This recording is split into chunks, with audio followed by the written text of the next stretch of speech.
ಶಮಂತ್, ನಾವು ಗಮನಿಸ್ತಾ ಇದ್ವಿ ಹೇಗೆಲ್ಲ ನಡೀತು ಈ ಪ್ರೊಸೀಜರ್. ಹಾಗಾದ್ರೆ ಮುಂದೇನು, ವಾಟ್ ನೆಕ್ಸ್ಟ್? ಸುನೀತಾ ಅವರು ಭೂಮಿಗೆ ಬಂದ ನಂತರ ಸುನೀತಾ ವಿಲಿಯಮ್ಸ್ ಏನಾಗುತ್ತೆ, ಪ್ರೊಸೀಜರ್ ಏನು? ಬನ್ನಿ ಒಂದು ರಿಪೋರ್ಟ್ ಇದೆ ನೋಡೋಣ.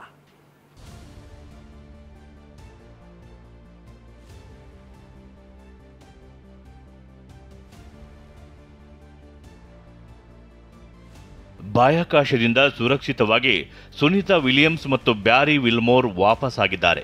ಸ್ಟ್ರೆಚರ್ನಲ್ಲಿ ಕರೆದೊಯ್ದಿದ್ದಾರೆ. ಬಾಹ್ಯಾಕಾಶದಲ್ಲಿ 286 ದಿನಗಳು ಕಳೆದ ಇಬ್ಬರಿಗೂ ಈಗ ಅಸಲಿ ಸವಾಲುಗಳು ಎದುರಾಗುತ್ತೆ. ಅದರಲ್ಲೂ ಆರೋಗ್ಯ ಸಮಸ್ಯೆಗಳೇ ಹೆಚ್ಚಾಗಿ ಕಾಡತೊಡಗುತ್ತವೆ. ದೃಷ್ಟಿಯಲ್ಲಿ ಸಮಸ್ಯೆ, ಮೂಳೆ, ಸ್ನಾಯುಗಳ ಸೆಳೆತ,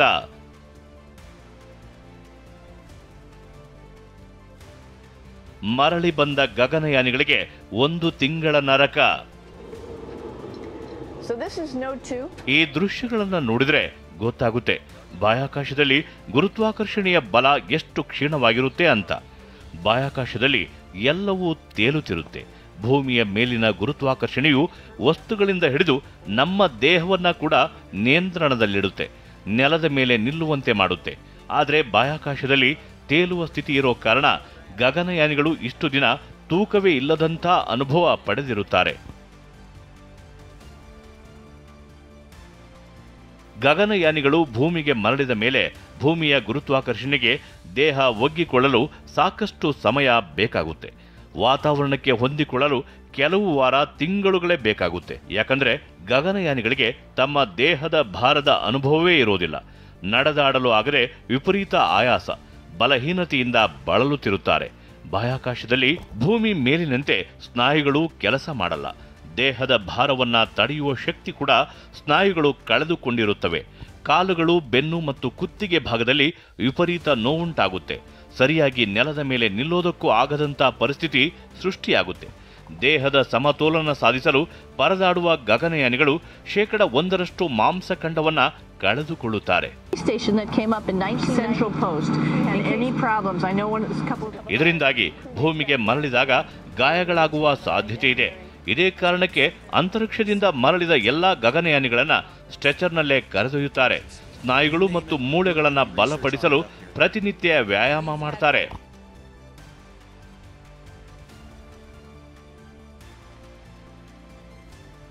ಇನ್ನು ಸುನೀತಾ ವಿಲಿಯಮ್ಸ್ ಮತ್ತು ವಿಲ್ಮೋರ್ಗೆ ಜಗತ್ತೇ ತಿರುಗಿದಂತ ಅನುಭವವೂ ಆಗುತ್ತೆ. ಕಣ್ಣು ಮಂಜಾದ ರೀತಿ ಆಗುತ್ತೆ. ಹತ್ತಿರದಲ್ಲಿರುವ ವಸ್ತುಗಳನ್ನ ನಿಖರವಾಗಿ ನೋಡೋಕೆ ಕಷ್ಟವಾಗುತ್ತೆ. ತಲೆಭಾಗ ಮತ್ತು ಎದೆಭಾಗಕ್ಕೆ ಮೇಲ್ಮುಖವಾಗಿ ರಕ್ತ ಹರಿಯೋದ್ರಿಂದ ಮುಖಚರ್ಯೆ ಬದಲಾಗುತ್ತೆ. ಬಿಪಿಯಲ್ಲಿ ದಿಢೀರ್ ಕುಸಿತವಾಗುವ ಸಾಧ್ಯತೆ ಇರುತ್ತೆ.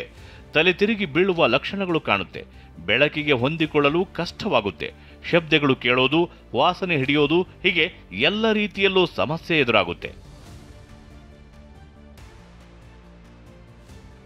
ಇದೆಲ್ಲ ಸಮಸ್ಯೆಗಳಿಗೂ ವೈದ್ಯರು ಕೆಲವೊಂದು ಮಾರ್ಗೋಪಾಯಗಳನ್ನ ಸೂಚಿಸ್ತಾರೆ.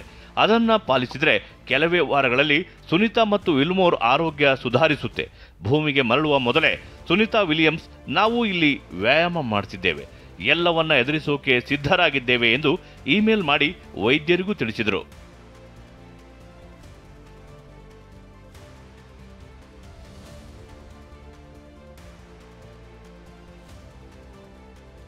ಈಗ ಇದೇ ಆತ್ಮವಿಶ್ವಾಸದಲ್ಲಿ ಮರಳಿರುವ ಗಗನಯಾನಿಗಳಿಗೆ ಇನ್ನು ಚಿಕಿತ್ಸೆ ಶುರುವಾಗಲಿದೆ.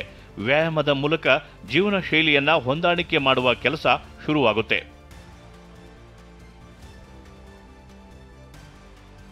ಜೀವವನ್ನೇ ಒತ್ತಿ ಇಟ್ಟರು ಕೇವಲ 1 ಕೋಟಿ ವೇತನ.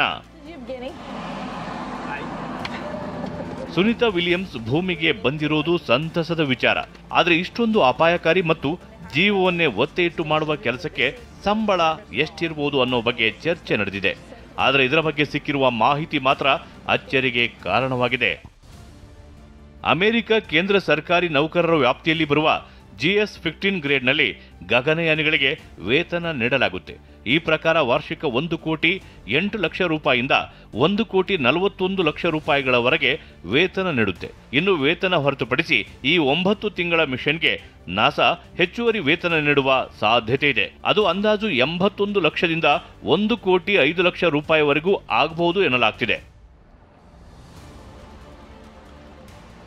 ಆದರೆ ಆರೋಗ್ಯದ ಮೇಲೂ ಎಫೆಕ್ಟ್, ಜೀವವನ್ನ ಒತ್ತೆ ಇಡಬೇಕು.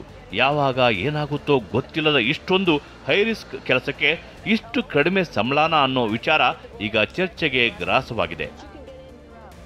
Bureau report, TV9.